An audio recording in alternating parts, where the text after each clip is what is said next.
Welcome to the UFO Woman Show. I'm your host, Melisa Kennedy, where everything here is uncensored. Yes, that means right here on WeBeam TV, we come to you live, so you never know what we're going to say because we talk about it all here. And with that said, I have to tell you that there's something in the news lately that I have to touch on right before we get to today's topic, which is sacred geometry. But I have to talk about an article that I have read in the New York Times, and the title is, "Do We Believe in UFOs?" That's the wrong question. Well, it got me to thinking about what is it that we believe in. And I've had a lot of people ask me, Melisa, why or what do you believe? You know, do you believe in UFOs? Why do you believe in UFOs? So this article in the New York Times here this week had me really stop and think about it. What does it mean when you believe in something? Well, the word believe has a faith-based connotation to it. And when you use the word believe in a sentence, and I'm going to give you a few examples to ponder. When you ask someone, do you believe in Santa Claus?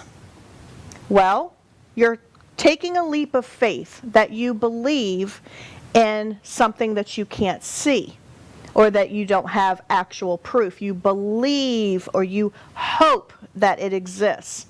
Do you believe in the Easter Bunny?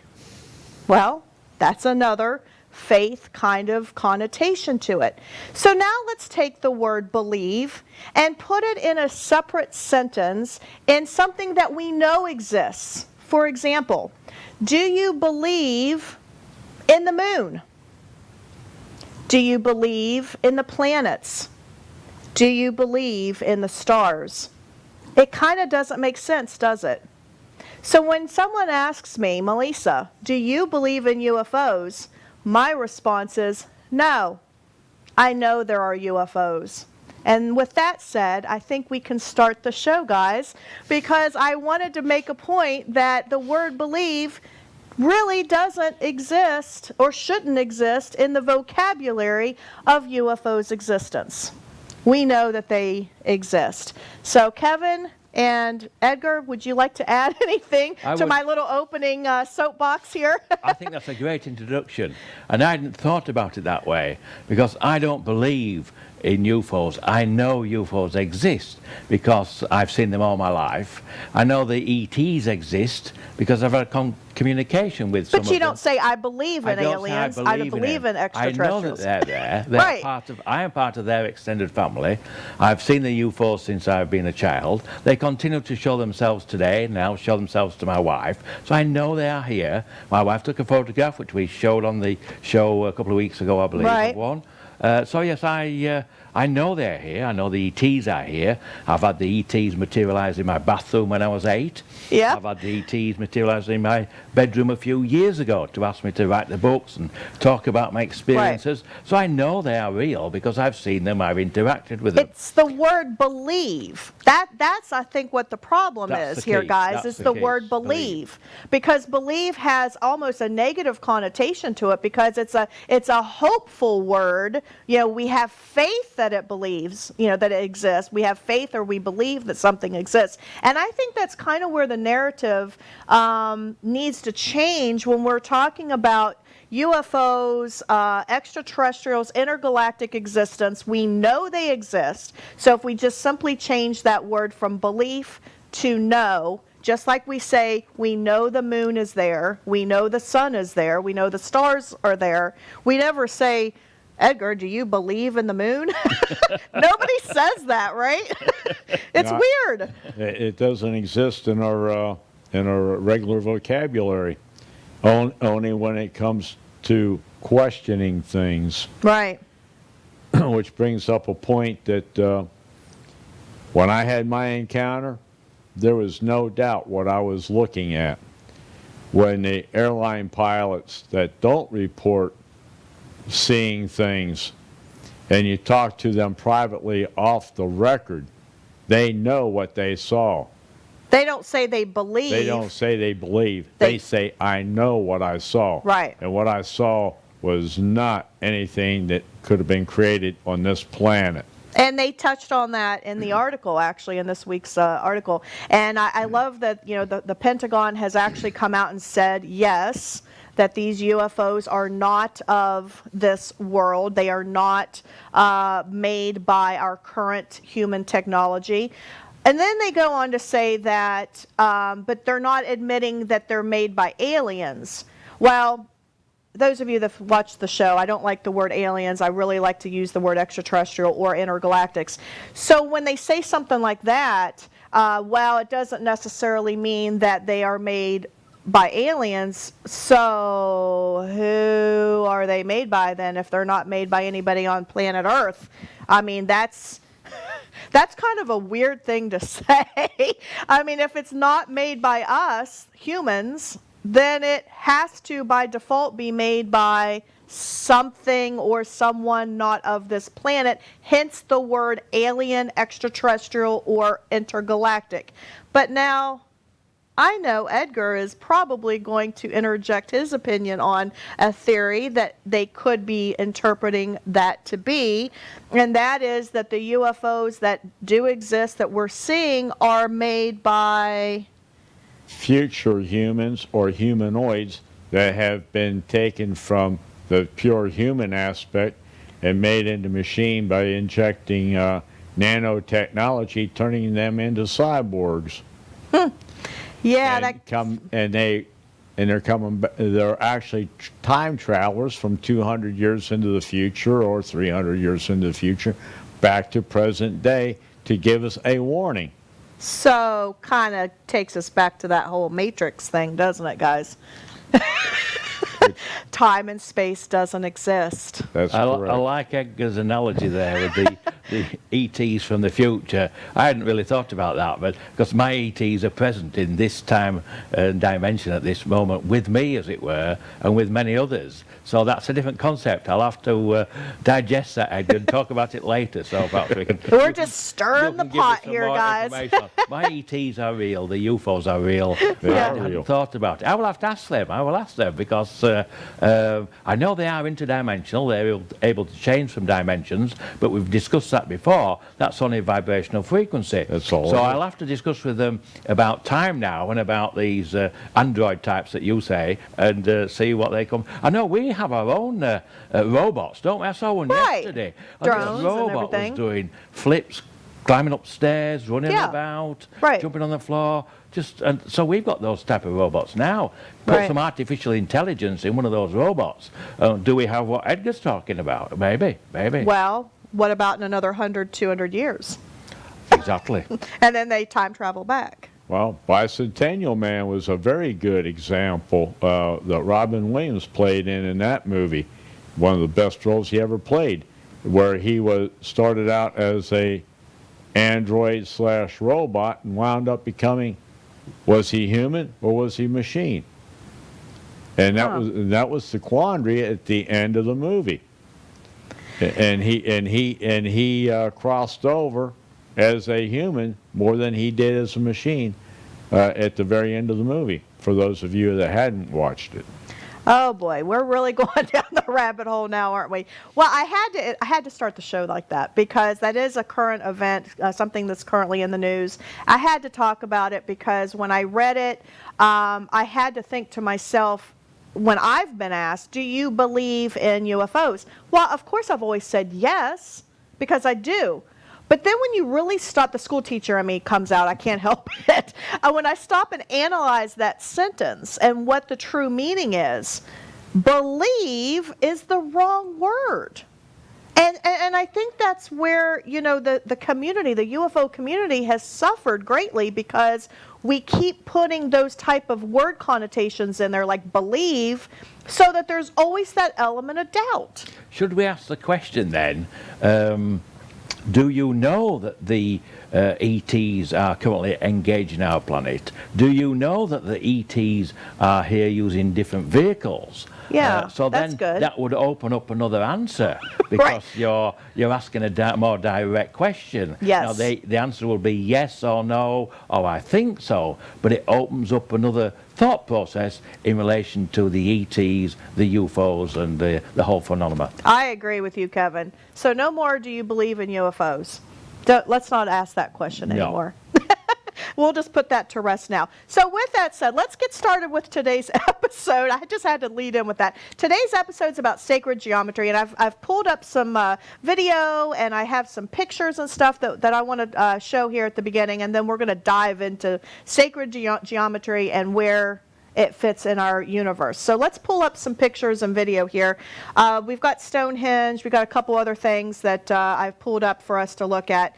But basically what I want to say is within the 7 laws that govern the formation of all things, and it's stuff we've talked about here on the show, everything from consciousness to matter, we're going to find sacred geometry in it.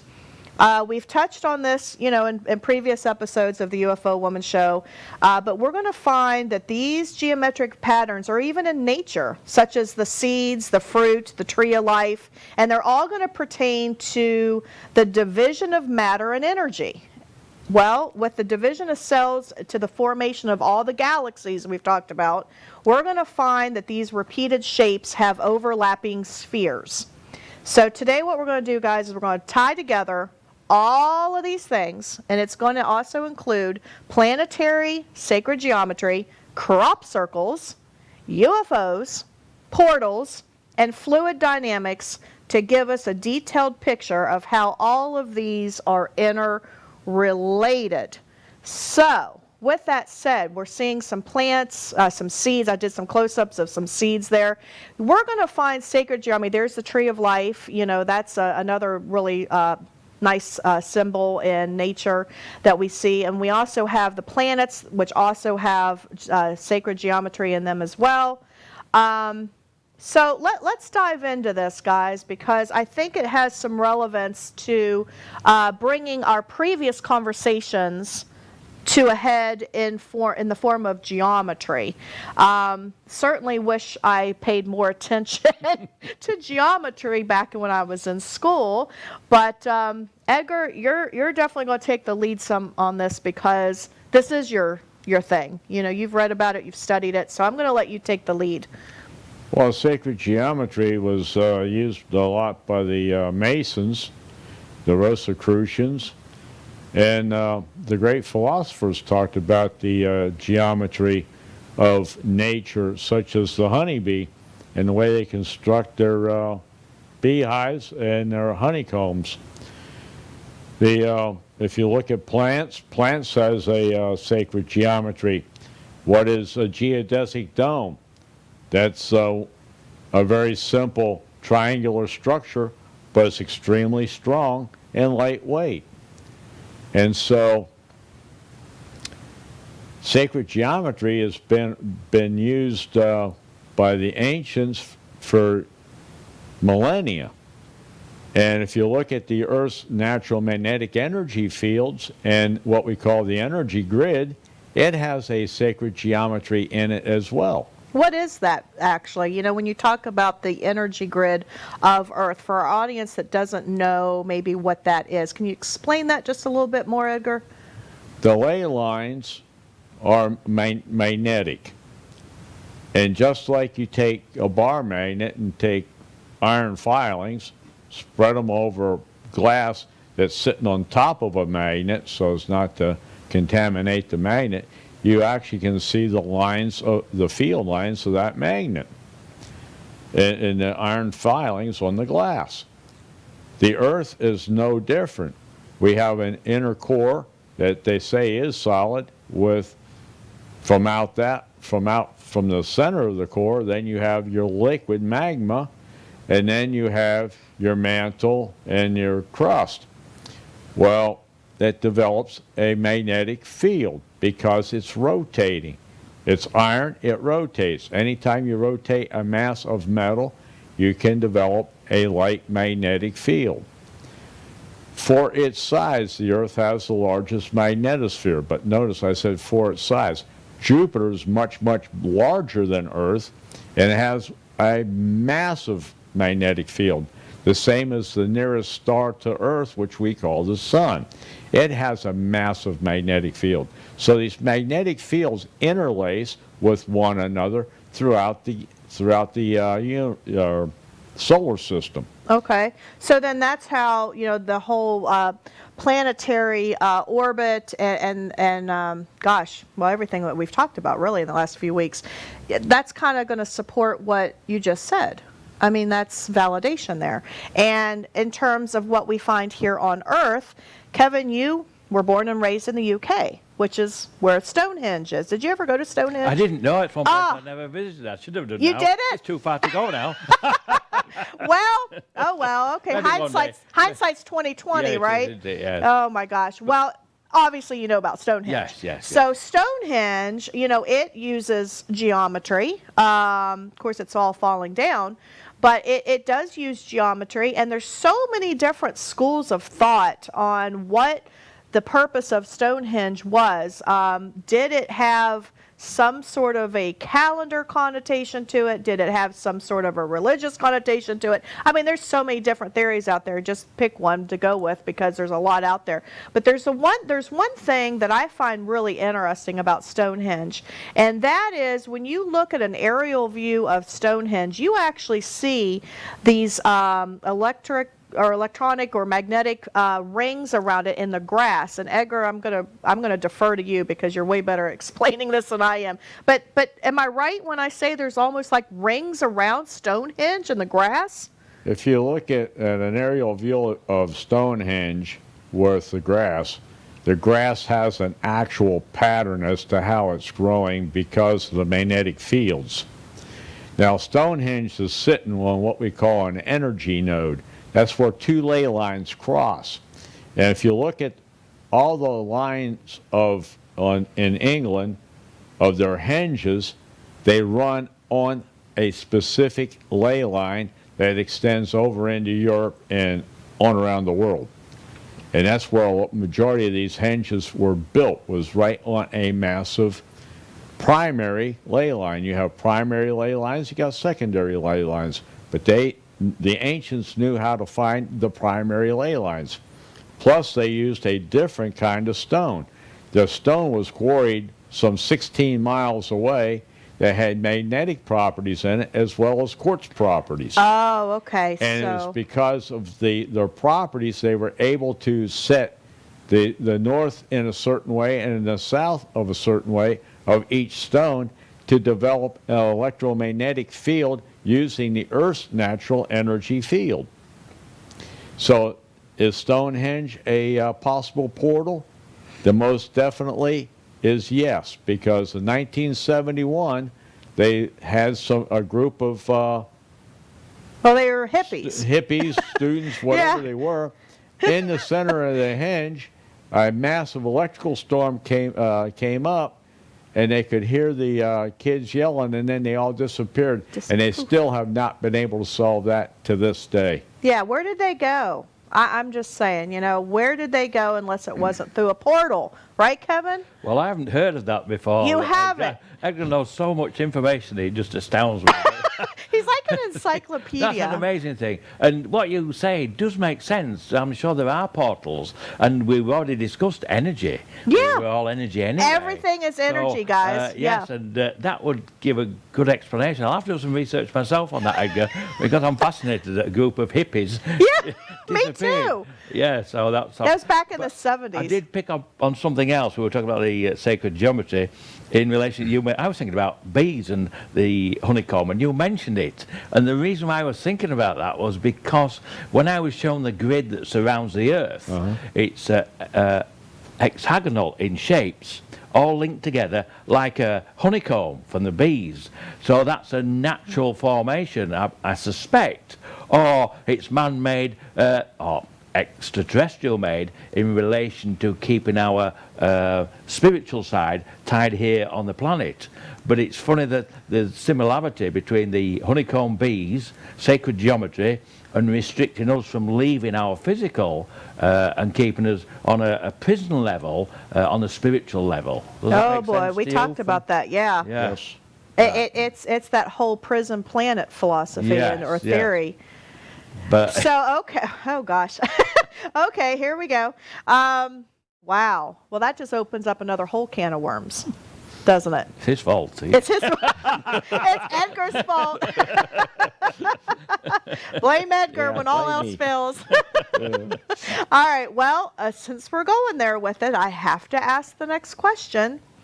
Who put what you're calling the honeycomb? You think that was extraterrestrial that did that? I believe so, yes. I've come to that understanding now, and the reason I think I've mentioned before, I believe now that we were seeded here, different races were seeded here, and then there might have been some galactic wars possibly. Oh, sure. I know this is way well, the out there. Indian culture even talks about It that. does, yes, it The does. wars in the sky, we talked about that last week on the episode. So I suspect that some higher conscious beings, ETs, intergalactics, whatever name you want to put on them, they put that grid there, and they show me that grid on purpose, both sides of the grid, because it has a significance to who we are spiritually. Okay, so when you had that experience, Kevin, and you saw this grid, can you tell the audience kind of a little bit more what you're talking about? Oh, okay. Well, I'm able to separate my consciousness from my physical. I'm able to travel outside of my body, physical body, as pure conscious energy. Now, I can do this with the ETs, because they're able to do that.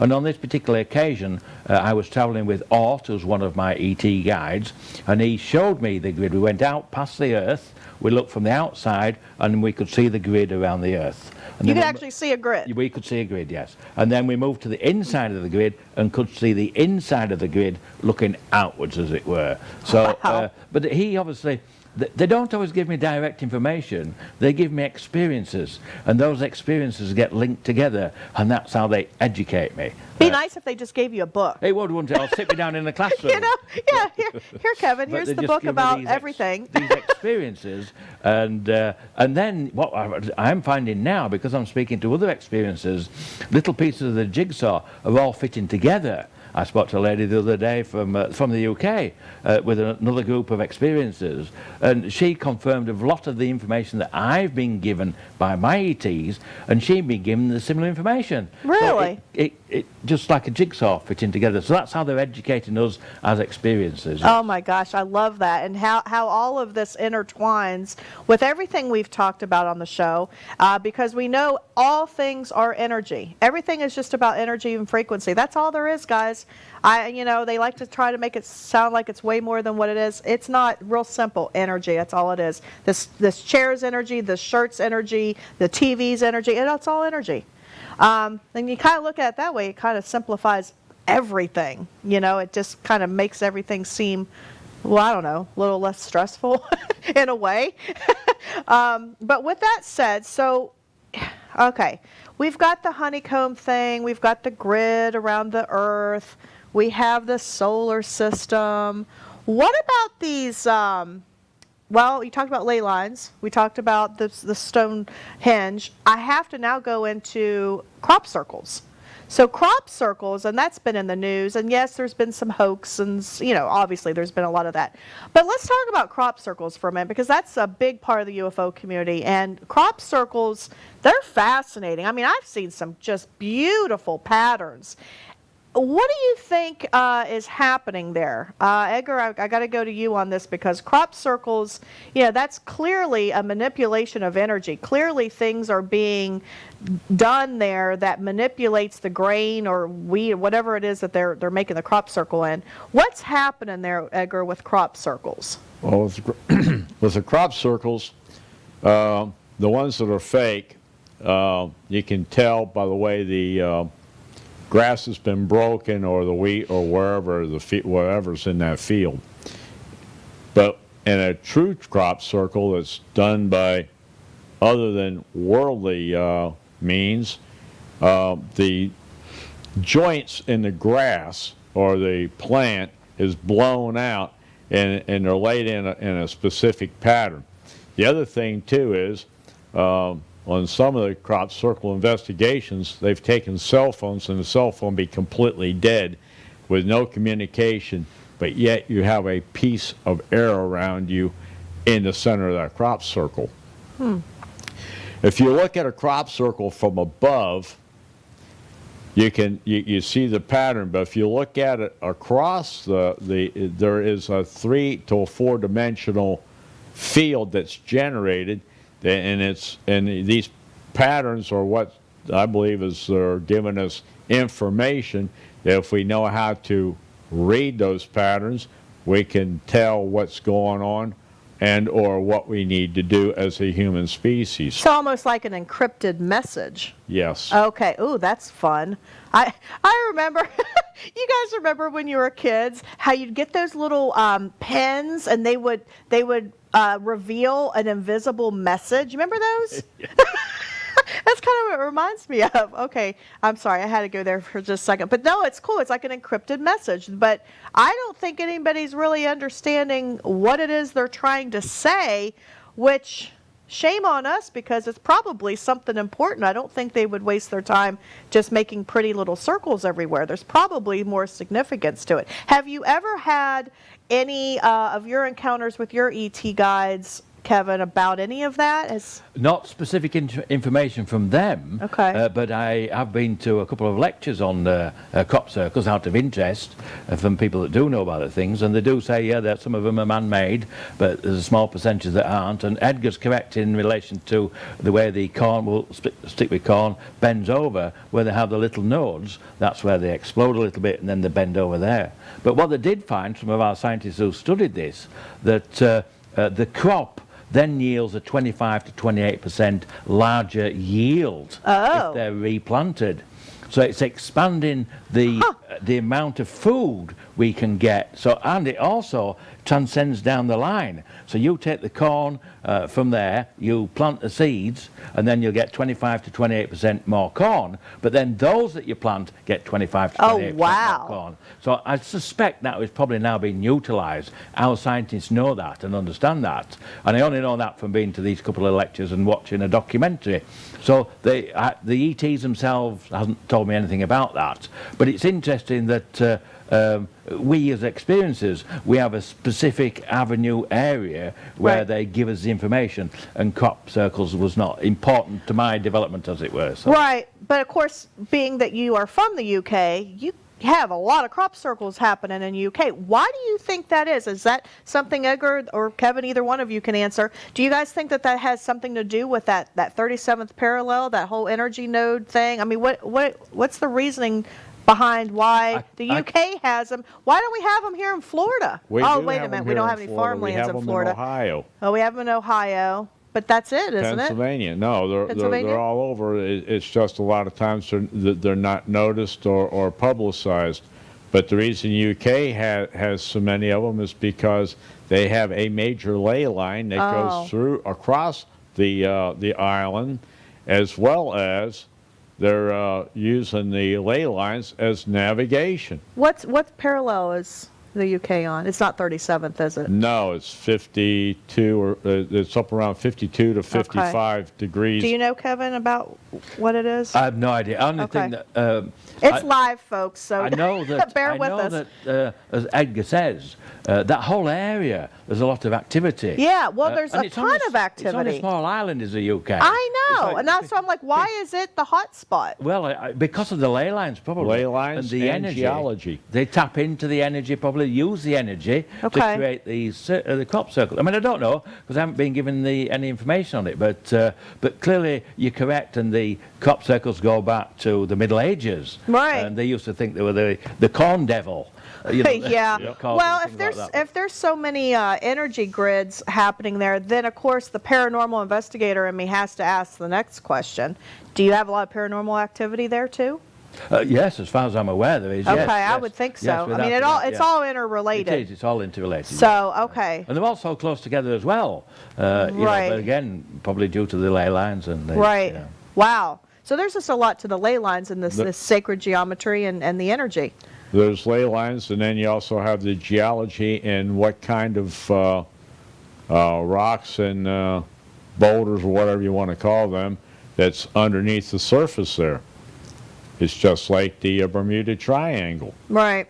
Well, you mentioned that the stones that were used in Stonehenge We're 16 miles away? Is that what you said? They were quarried Okay. 16 miles away. So, you know, when we were all kids growing up and we were told that they like pushed and pulled these big boulders in their loincloths and they're like, heave ho, heave ho. Same thing with the pyramids. I think that's the dumbest thing ever. I don't understand why anybody would believe that. I never did as a kid. I always thought that was weird. I thought, well, my gosh, how in the world are they going to pull these big, huge boulders? And I know that there has been several here lately on some different programs and different things that have completely debunked that whole thing. And they can't even do it with the modern Caterpillar machines. So there's no way that the notion that we've all been misled to believe that these guys doing the heave-ho with the, with the ropes can move these huge boulders and then not only move them, but then have them stacked to where you can't even fit a piece of paper through them. I mean, come on, guys. I mean, you know, and then they've got these perfect right angles and all this other stuff. I'm sorry, but the loincloth theory, that no. It just doesn't make any sense. They had the technology to levitate the rocks by using resonance. This is where resonance harmonics comes in at. And where did that technology come from, Kevin?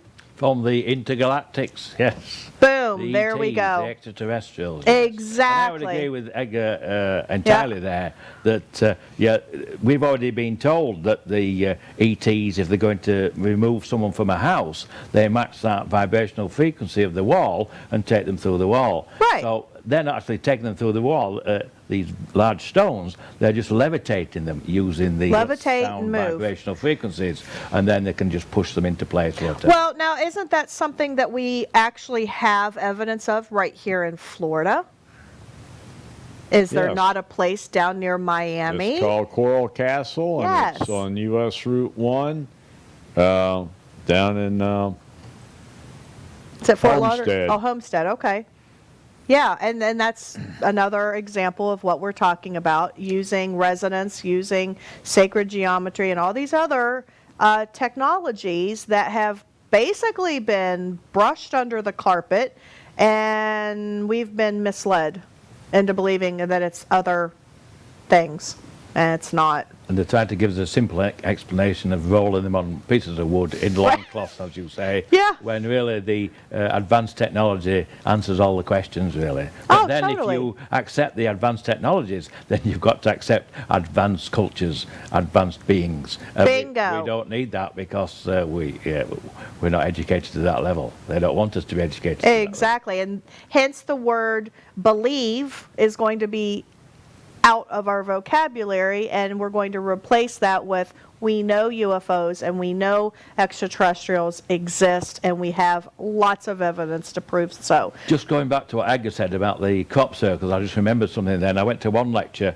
and this guy discovered that under all the crop circles there were aquifers. Yes. And he suspected that they were using energy from the aquifers to create the crop circles. And they even had some liquid metal and whatnot that they use. I know, like in the pyramids and whatnot, they even had evidence of gold, and I don't know, there's a couple other metals. Mercury. I know we touched on that last week with the design of an engine that I was downloaded that had mercury in it. And I think it's Chichen Itza where they've just discovered mercury under there in a new chamber. And then there's the big, the one in China where they've got all the armors and things. They've found a huge place there that's got this mercury, but it's in the place of water in a sculpture, and so they had mercury. I mean, I don't know where they get mercury from, but it's a metal. I know that, and I know it's liquid at room temperature. But where does mercury come from, Edgar? Do you know? I know I'm putting you on the spot here, Edgar, but you know. We're live, guys, so just bear with us. Up in Canada, where a lot of the water comes out of Canada, when they started damming up the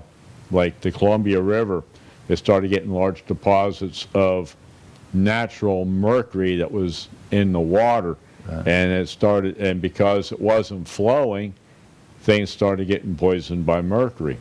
But mercury is an element, and it's the only metal that you can actually pour. at Oh, room wow. temperature. That's cool. Well, you mentioned about your download of the UFO drawing and all that we talked about last week. So if you haven't watched that episode, make sure you do because it's quite good. You have had another download Yes. since last week's episode. Yes, You want to share I that? can do, yes. It was Okay. this week. I get downloads all the time. Sometimes there's long distances between, but I'd just woken up. I was about to get out of bed, and they gave me information. They said that they were very concerned about the pollution in our planet. They were particularly concerned about Fukushima and about the radioactive pollution. They were also concerned about the pollution that's now spreading across and throughout the Pacific all the way to the Californian coast, which is affecting all the life within the Pacific Ocean. They say that they have technologies that can help clean up this radiation, both at Fukushima and in the ocean. And they're prepared to share this information with our governments if our governments will receive their ambassadors. And that was a download I got this morning, not this morning, one morning this week before I got out of bed. So they have mentioned that in the past. And I know in Fukushima now the Japanese have built many new hospitals because they've got high incidences of throat cancer and thyroid cancer. So I know our ETs are eager to share their technologies to help us assist in our evolution, both within society and within ourselves as well. So it's really an open invitation, I suppose, to our government. Right. Well, what I would like to see have happen is not going through the governments, but rather going through the people. Those of us that are awakened, those of us that are welcoming to the idea and are not threatened by the presence of extraterrestrials and intergalactics. It's funny you should say that because I've asked them that question in the past, and they said that they've contacted our governments with a request to meet with them. There are a couple of interactions, but they're not prepared to do that. They've shown the governments that they are here, they understand that, and they know of the request. So what they did tell me, the disclosure will now come from the people, from the ground upwards. That's exactly what you said. Which is what we're doing. It's a while ago is that. I have it written down in some notes somewhere. But interesting that you touch on that topic, and they've already told me that. And we're seeing that now. There's so many different groups out there who are connecting with the ETs using the CE5 protocols, meditation, many different ways of contacting them. So it is growing, and contacting through spirituality, through meditation, as I've said. We'll leave the government behind. They're welcome to meet with the ambassadors of the ETs, but if they don't want to do that, then the disclosure will come through the people. Right, which kind of leads me to a point that I really wasn't going to make today. I was going to save it for next week, but I think this is a good lead-in. It's going to take those of us that have boots on the ground to bring this forward. We can no longer leave it up to our governments and our leaders to bring forth this information. It has to come from people like us. And people like us are the ones that are going to put together organizations. Organizations such as UFO Hunters of America, a brand new nonprofit organization, unlike any other. We have an unprecedented, holistic approach that has not been done before because we are going to look at all the different aspects of our universe, the mysteries within, through UFO research, experiencer research, paranormal research, and universal consciousness research. And I am proud to say that the three of us, along with, 8 others, are going to make this happen.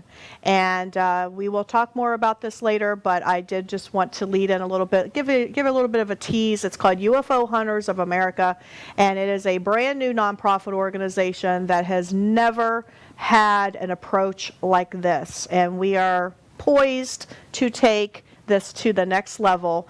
And certainly if you've been watching our show here lately, you guys know what we're all about. And we're about the whole entire universe, not just a little tiny bit, not just studying one part of it, but we are actually studying it all as an interdisciplinary approach, and answering the question, are we alone in the universe, and how do we fit in? And that really is a mission that we have as an organization to bring forth not only the research, but we are not going to hold that research to ourselves. We are actually going to make it public, and we are not going to share that information with organizations that don't believe in what we're doing. And we believe that this knowledge needs to be put forth to the public 100%. Right? That's correct. Yeah. No more. There's way too much Withholding evidence. withholding evidence because of the good old boy syndrome or the good old girl syndrome, whatever it may be, mixed with government and religion. We got to get the actual facts out there, non-biased. Right. It's the biased stuff is what's hurting the planet. So It is. we have to make this as non-biased as possible. It's not my idea, nor your idea. It's what really truly is. Right, right. And, you know, all three of us bring something different to the table, as well as the rest of our board of directors. And it's going to be fun. And we'll touch on it a lot more next week. I know I kind of dropped the bomb just a little bit. Just, you know, we're live, and as things come into my head, I just have to share it. And, you know, we touched on that subject just a second ago, and I thought, well, there's no better time than right now just to talk about it, because we had our first board meeting last night, although we had some technical glitches, which may or may not have been the fault of my doing. We'll just say it that way. There were some other forces at play, I think. But with that said, we did have our first board meeting last night, and so this is launched. This is up and going, and we're really excited about it. And so we'll talk more about it here on the show in future episodes. But let's get back. Let's wrap it up here in the end of the show. I want to wrap up why you guys think the sacred geometry is so important in understanding all of the universe's mysteries. Why is it so important that we understand this, and how can we use that knowledge to go forth in our expansion of knowledge and our ascension, if you will? Edgar, you want to take it first? Well, sacred geometry is throughout the entire cosmos. And by understanding the sacred geometry, we can make life here on planet Earth a lot easier to live. We can give each other the support without having the greed and the politics and the other things involved, because nature has none of those agendas. Well, and that's what I love about nature. I mean, just look at a seed. Look at a flower. Look at anything found in nature. It is gorgeous. But if you even look at it from a deeper standpoint, a lot of it actually has sacred geometry in it, doesn't it? I don't know if you guys remember, like back in science class, we take the little seeds, we dissect it, and there would be, you know, all different types of patterns and whatnot. And it really is beautiful when you stop and think about it. And there's really geometry all over the place. There's stuff whether we don't even think about that is geometry. I mean, the planets have geometry to them. A lot of the ancient, you know, landmarks and things like that, the pyramids, they all use geometry. What do you think? Yeah, I think Kevin? there's a connection there. I'm not an expert on sacred geometry. I'm not an expert on anything really, but sacred geometry is, I think it's a link between the physical realm and the nature realm. All comes together. It's their rules, how they exist, as it were. But it moves beyond that to us, to our individual cells. It moves to the planets. It goes from the very minute things to the largest things. But it's all interconnected. Right. And that's why it has the name sacred, because it's probably divine driven or divine organized. Oh, absolutely divine driven. And with that, I have a quote. Hopefully we can pull it up here from Tesla. Tesla had a quote. It says, he said, "If you only knew the magnificence of the 3, 6, and 9, then you would have a key to the universe." 3, 6, and 9. If you understood the magnificence of those, you would have the key to unlock the universe. And I mean, Tesla, my gosh, he was so, oh gosh, how can I say it? Ahead of his time. Unappreciated. Yeah. when he was alive. That's an understatement. 369. I've always liked those numbers. I don't know about you guys, but 3, I love 3. What's the significance, Edgar, of 3, 6, and 9? Well, 3 and 9 are prime numbers. Mm-hmm. But you take, like 3 is, or 9 is a multiple of 3. Right. That's 3 times 3. And you have 2 times 3 is 6. And 3 times 3 is 9. And 3 stands by itself. Wow. Yeah, well, look at a pyramid. Look at all the different shapes. Were all constructed with the harmonics of the planet as well as circumference. If you take the entire surface area of the Great Pyramid of Giza, it's equivalent to the surface area of the entire planet. Wow. Circumference. Right. And it's all based on pi, 3.147. Wasn't there a movie about that, Life of Pi? I think there was. But don't Yeah, know. that was about. Not the same thing. I didn't watch it. I don't it's know. not the same thing, though. Not the same thing? Yeah, Do you want to add anything to that? Well, I was just going to say, staying on the subject of sacred geometry, I mentioned earlier about how experiencers are given certain knowledge about certain aspects. I have a friend in Australia called Lauren Kurth. She's an experiencer. I met her once at Ray Hernandez's conference in Miami. And we started chatting, we became friends over Facebook, and we continue to communicate. But her expertise is sacred geometry. Is it? Oh, She cool. can talk to all the leading scientists about sacred geometry. We'll have to fly her over here and have her as a guest from Australia. That would be good, wouldn't it?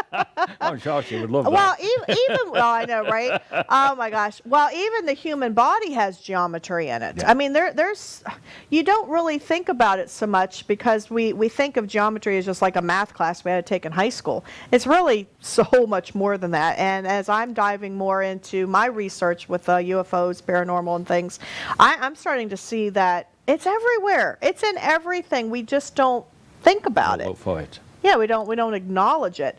Well, you know, the UFOs have to use geometry in some regards, or else they wouldn't even fly, right? Well, that's true. And also think about the egg. You can take an egg and you can put it into the little bottom and the top, and you can squeeze down on it, and it won't break unless it's already cracked. Yeah. And so geometrically, they already knew all this. Right. And one other point, going back to England, 0 degrees longitude runs through Greenwich, England. That's where our atomic time clock is. That is the standard for all world time. And that is what we call GMT time. In the military, we call it Zulu time. And it was all from 0 degrees. How did they know how to lay out the planet in longitude and latitude unless they were looking at it from space? Oh, gosh, what a point that is. Wow. This is also sacred geometry. Longitude and latitude. You're right, Edgar. How in the world would they have known that if they weren't looking at it from up in space? Which brings another point. Are we the 3rd planet in, or are we the 6th planet in? It's how you approach the solar system. And it's all a matter of perception, which we've talked about that on the show. Perceived reality. What is your perceived reality? Well, if you're an intergalactic coming in from another galaxy, we're not the 3rd rock from the sun. We are the 6th one in. I find that interesting what Edgar's just said there. He always gets me thinking when he starts talking. If you look at it, as you said, from one point where the 3rd planet, coming in from that side, from the other planet side we're the 6th planet, so it's 3, 6, 9. And how many planets do we have in our solar system? Yes. 9. Yes. So we've got 3, 6, and 9 again. Okay, light bulb just went off. I've just got a light bulb. Live on TV. I love talking to Edgar. Oh my gosh. Hey, great wrap up of that, Kevin. Yeah. You get a star on your chart Thank you very much. today. A gold star. Yes, a gold Thank star. Yes, you do. All right, we just have a few minutes left. So let's real quickly talk about how this might relate to portals. Oh, I have to go there with that. Portals. How in the world does geometry affect portals? The shape of an object or the layout of a site is going to directly affect the resonance of the specific point, which would be where two ley lines cross. That's an energy node. And it focuses it, much like we turn the dial of that old radio or that old TV to tune in. We have to tune the capacitance or the resonance of the planet, and at certain alignments of the planets and or even constellations, when the alignments are perfect, that's when you have that maximum energy and you can walk right through and disappear. So if we had that knowledge, Edgar, could we create our own portal? Yes. Wow. Would we want to create our own portal? That is the question. I don't know. I think I have some experience with that, and so do you. So, yeah. Hitchhiker's Guide to the Universe. Portals. Do we want to create them? Could we create them? Should we create them? What are your thoughts, Kevin? Well, what's a CERN doing? They're doing right. Out on the edge. That's why I said, should we create them? I don't know. It's again, it's technologies I'm sure we can develop. I know there are stories in Peru of these portals where people have been able to enter them and come out of them again. Well, there's portals in Arizona. When I lived out in Really? Arizona and I was a school teacher on the Indian reservation, I'm here to tell you there were portals out there. Sedona has them. Gila Right. Bend has them. I mean, there's quite a few places that have them. So there are probably areas where you get this convergence of the ley lines, the energy, and that opens up the portal. So they're probably natural phenomena. There are Possibly. natural stargates. Natural stargates. That's a good. Yeah. So were they put here by extraterrestrials, or were they just a natural phenomenon? Both, I suspect. They're both. Yeah. Oh, I'm asking hard questions. We need our caffeine, don't we? We do. Yeah. When Melisa starts asking the hard questions, I think we're all like, gosh, we should have eaten a bigger breakfast. Yeah. Our brain power is not at its best, I think. But, well, okay, so portals, they could be created.